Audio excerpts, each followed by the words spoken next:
मैं रवनीत गौतम आप सभी का स्वागत करता हूं। तो 10th क्लास में आपका चैप्टर है लाइट रिफ्लेक्शन एंड रिफ्रैक्शन। इसमें आज आपको टॉपिक पढ़ना है लीनियर मैग्निफिकेशन। तो हेडिंग डालें लीनियर मैग्निफिकेशन। लीनियर मैग्निफिकेशन क्या होता है आइए देख लेते हैं। लीनियर मैग्निफिकेशन का फॉर्मूला होता है, इसे कैपिटल एम से डिनोट करते हैं और इसका फॉर्मूला होता है I upon O, capital I upon capital O. जो आई है कैपिटल आई, इसे कहते हैं साइज ऑफ इमेज। ये क्या है? इमेज का साइज है। और जो कैपिटल ओ है वो है आपका साइज ऑफ ऑब्जेक्ट। किसका साइज है? ये ऑब्जेक्ट का। ठीक है, तो इमेज के साइज और ऑब्जेक्ट के साइज, इन दोनों के रेशो को ही आप क्या कहते हैं? लीनियर मैग्निफिकेशन कहते हैं। तो आप इसकी डेफिनेशन लिख लेंगे। क्या लिखेंगे? The ratio of size of image to the size of object is known as linear magnification. Next line से लिखेंगे it is denoted by capital M.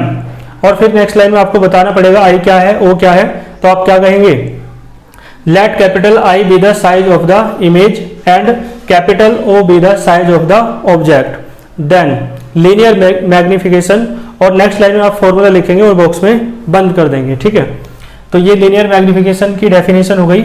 आइए इसका प्रूफ कर लेते हैं, यानी जो इसका फॉर्मूला है उसे प्रूफ करते हैं। ठीक है, या एक्सप्रेशन हेडिंग कह सकते हो आप कि इसका एक दूसरा फॉर्मूला बनेगा।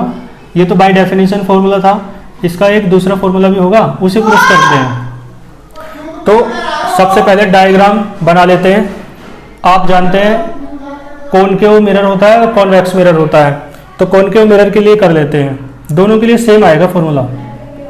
तो कॉनकेव मिरर के लिए आप इस फॉर्मूले को क्या करेंगे? प्रोड्यूस करेंगे, यानी प्रूफ करेंगे ना। और आपको पता है बीच में एक लाइन होती है जिसे आप क्या कहते हैं? इसे आप क्या कहते हैं? Principal axis. और एक पॉइंट होता है बीच में जिसे आप ये क्या होता है? पोल होता है। मिरर का नाम आप रख सकते हैं M1 M2। और ये मिरर कौन सा है आपका? Concave mirror. ठीक है, कॉनकेव मिरर। आपको पता है यहाँ पर एक पॉइंट होगा जिसे प्रिंसिपल फोकस कहेंगे और आगे एक पॉइंट होगा जिसे सेंटर ऑफ कर्वेचर कहा जाता है। ठीक है, सेंटर ऑफ कर्वेचर यहाँ ले लो। दोनों यानी F से C जो होता है ना, वो डबल डिस्टेंस पर होता है। आपको ये बात याद रखते हुए बनाना है। और ऑब्जेक्ट जो है इसमें सेंटर ऑफ कर्वेचर और इन्फिनिटी के बीच में रखते हैं, वो वाली स्थिति ले लो, है ना। तो ऑब्जेक्ट का नाम रखते हैं ओ डैश। आपको पता है एक लाइट रे पैरेलल चलाएंगे, तो जो लाइट रे पैरेलल चलती है वो रिफ्लेक्शन के बाद कहाँ से होकर जाती है? प्रिंसिपल फोकस से होकर जाती है। ठीक है, और दूसरी लाइट रे जो है आप सेंटर ऑफ कर्वेचर से होके गुजारेंगे, है ना। तो यहाँ से गुजारेंगे तो ऐसे जाएगी, है ना। तो एक काम करो, ऑब्जेक्ट को थोड़ा पीछे रखना पड़ेगा। ठीक है, तो ऑब्जेक्ट को पीछे रखेंगे तभी काम हो पाएगा आपका। तो इसे लाइन को थोड़ा बढ़ा लो, ऑब्जेक्ट को आप यहाँ रख लो, है ना।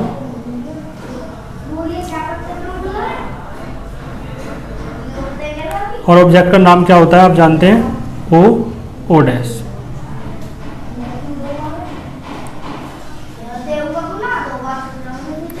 तो ओ डैश ऑब्जेक्ट का नाम है और ये यहाँ से गुजरेगी, है ना। तो एक काम करो, इस पॉइंट को थोड़ा यहाँ पे ले लो।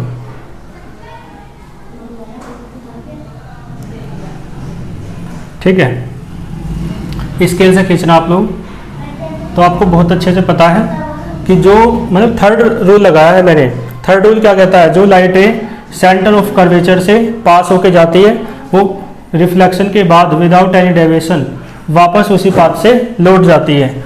और जहाँ पर ये दोनों लाइट रे इंटरसेक्ट करती हैं वहाँ पर क्या बनती है? इमेज बनती है, जिसका नाम क्या रखते हैं? I dash. ठीक है, यहाँ इमेज बनी है आई डैश। कोई आपको दिक्कत नहीं होगी।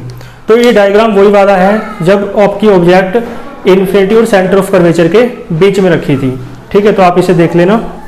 बाकी दोबारा भी मैंने बना के दिखा दिया है। तो लैंग्वेज इसकी वही लिखनी है जो तब लिखी थी, यही लिखना है। Let us consider a concave mirror, है ना, इसका नाम क्या है, M1P M2, फुल स्टॉप। फिर क्या कहेंगे, let an object O dash is placed between infinity and centre of curvature.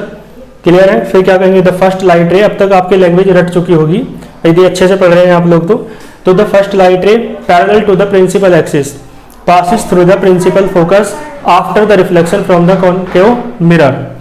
फिर क्या कहेंगे, the second light ray coming through centre of curvature क्या हो जाएगा, goes straight after the reflection after the reflection from concave mirror.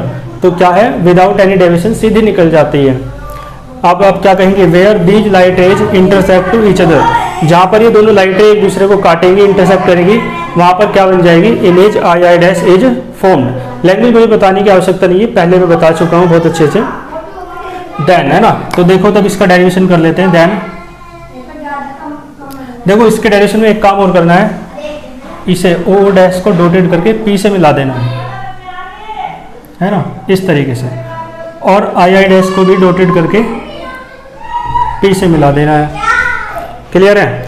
तो आप इसमें triangle लेंगे, then triangle O dash P and, और दूसरे ट्राइंगल का नाम है ट्राइंगल आई डैश पी, है ना, आर सिमिलर। ये ट्राइंगल्स कैसे हैं, सिमिलर ट्राइंगल हैं। और सिमिलर ट्राइंगल की प्रॉपर्टी होती है, सिमिलर ट्राइंगल की प्रॉपर्टी आपको ना पता हो तो मैं बता देता हूँ। देखो जैसे है ना, एक ट्राइंगल ये है आपका पी क्यू आर, और दूसरा ट्राइंगल है आपका ये वाला, इसका नाम मान लो ए बी सी है। तो देखो दोनों ट्राइंगल एक जैसे हैं, छोटा बड़ा हो सकते हैं साइज में, लेकिन उसका रूप जो है फॉर्म है ना वो एक जैसी है। तो ये देखो क्या हो जाता है, जो माने सेम एज होती है ना उनका रेशो बराबर रहता है। जैसे इसका क्या है, ये परपेंडिकुलर, तो इसका परपेंडिकुलर ए बी, इसका बेस क्या है क्यू आर, इसका बेस बी सी, है ना, और इसका हाइपोटेनियस पी आर, और इसका हाइपोटेनियस ए सी। ये इनका रेशो क्या रहता है, बराबर रहता है। तो ये प्रॉपर्टी आप लिख लेना, ठीक है। दो एज का रेशो कैसा रहता है ना, देखो इन दोनों का रेशो, इन दोनों का रेशो और इन दोनों का रेशो, ये कैसा रहेगा, सिमिलर रहेगा, सेम रहेगा, मतलब है ना। तो यही प्रॉपर्टी आपको यहाँ लगानी है। तो यहाँ क्या हो जाएगा, परपेंडिकुलर ले लो यहाँ भी, तो पहले वाले ट्राइंगल का परपेंडिकुलर क्या है आपका, देख के बताओ, ओ डैश है, और दूसरे वाले अपोन में दूसरे वाले ट्राइंगल का परपेंडिकुलर लेना है, दूसरा है ये आई डैश हो जाएगा इसका। उधर बेस ले लो, है ना, पहले ट्राइंगल का बेस है ओपी अपोन, है ना, दूसरे ट्राइंगल का बेस भी क्या है, मतलब क्या है, आईपी, उसका बेस है आईपी। क्लियर है। तो ओपी जो है वो देख लो, ओ से लेके पी तक की जो डिस्टेंस है वो ऑब्जेक्ट की डिस्टेंस है, और उसे किससे डिनोट करते हैं, स्मॉल यू से, और इधर माइनस रहता है तो ये माइनस यू हो जाएगा। ओपी किसके बराबर हो जाएगी, माइनस यू के, और जो आईपी है वो माइनस वी के बराबर हो जाएगा, क्योंकि इमेज की डिस्टेंस को वी से डिनोट करते हैं, इधर है तो माइनस। तो जो ओ डैश है, या आप एक काम करें, ओ डैश का जो नाम है ना वो ओ कर लो, ओ का मीन्स ऑब्जेक्ट, ऑब्जेक्ट का साइज है ना, ये ऑब्जेक्ट की लेंथ है, तो उसे ओ डैश की जगह क्या लिख दिया आपने, ओ, और इमेज का साइज आई डैश है तो इसे आप आई कह दो, और जो ओपी है आपका वो माइनस यू है, और जो आपका आईपी है वो आपका माइनस वी है। तो माइनस से माइनस आपका कैंसिल हो जाएंगे, दोनों साइड पलट लो आप लोग, है ना। तो ये हो जाएगा आई अपॉन ओ, और ये बराबर हो जाएगा वी अपॉन यू। और आपको पता है ना, लीनियर मैग्निफिकेशन आई अपॉन ओ जो है वो किसके बराबर है, एम के। ठीक है, एक बार आप कन्फर्म कर लेना कि ये स्मॉल एम है या कैपिटल एम।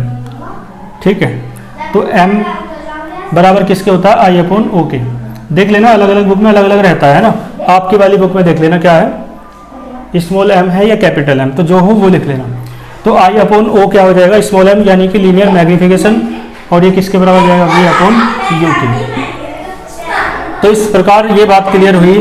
हैंड्स यानी एक फॉर्मूला तो आपको बाय डेफिनेशन मिला था, जो कितना था, आई अपॉन ओ, और एक फॉर्मूला है आपका वी अपॉन यू, ये बातें हैं। ठीक है, तो एम बराबर आई अपॉन ओ है, और दूसरा फॉर्मूला अभी मिला आपको वी अपॉन यू। तो ये डेरिवेशन मैंने आपको करा दिया है, इसे आप देख लेंगे, कोई प्रॉब्लम हो तो आप बता सकते हैं, ठीक है। बाकी नहीं तो वीडियो को अच्छे से देखेंगे, बुक से पढ़ेंगे तो समझ में आ जाएगा। PDF नोट्स आपको मिल जाएंगे, ठीक है। नोट्स बनाते चलिए, याद करते चलिए। मिलते हैं नेक्स्ट वीडियो में। All the very best.